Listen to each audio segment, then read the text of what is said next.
হ্যাঁ মেহেদি বলো। উনি আমার বিয়ে ঠিক করছে। তুই মেয়েকে কি পছন্দ করবি? আমি তো তোর জন্য ছোটবেলা থেকে মেয়ে পছন্দ করে রেখেছি। আর তোমার বিয়ে তো ঠিক করে রেখেছে আমার একমাত্র মেয়ের সঙ্গে। তুমি আমার কথাটা শোনো। যদি আমার বিয়ে করতে হয় আমি তাকে বিয়ে করব। কাকে বিয়ে করবেন? আপনাকে। যদি এই বাড়ির ঘর জামাই হস তাহলে এই বাড়ির দরজা চিরতরের জন্য বন্ধু।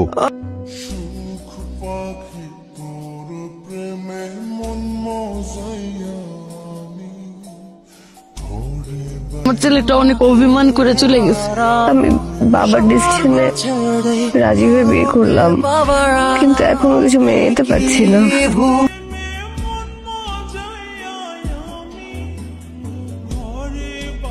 ভেতরে আসতে বলবে না? তোমরা সবাই এই বউ মাইনা নাও, আমি জীবনে বাইতে থাকতে এই বউ মানবো না। তোমাদের প্রবলেম কি জানো? হ্যাঁ, তোমরা কি চাও তোমরা সেটা জানো না। ভালোবাসা নাকি টাকা? এখানে আসছে ভালো মন্দ খেতে, কয়েকদিন পর বলবে কিছু টাকার দরকার। আমি বলছি আপনি ওকে যাতে বলতে পারবেন না। কেন পারবো না? কারণ সে আমার বিবাহিত স্ত্রী। তোমাদের মতো ছেলেদেরকে আমার ভালো মতো চেনা আছে।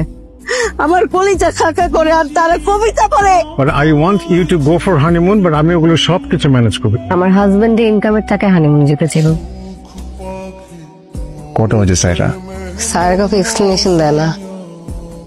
আপনি বোঝেন না আপনাকে আমি পছন্দ করি না। ফার্দার যদি ভাবে রাস্তা আমার সাথে কথা বলার চেষ্টা করছেন না, তাহলে কিন্তু একদম ভালো না বলে দিচ্ছি। আমি তোকে না করেছি এভাবে কথা বলার জন্য। এতদিন ধরে আমার জন্মের কোনো খেয়াল নাই, এখন যখন আমি বড় হয়েছি তখন বাবার হোক দাঁড়াইতে আসছে আমার সাথে। রুমে ঢুকলে আমার কলজা টিপা মারে, হাত আর করে আমার ছেলের জন্য হাত।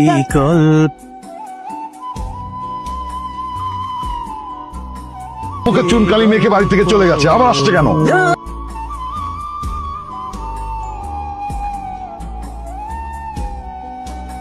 পৃথিবীর সব সম্পর্ক ভেঙে দেয়া যায়, কিন্তু রক্তের সম্পর্ক কিন্তু কখনো ভাঙা যায় না।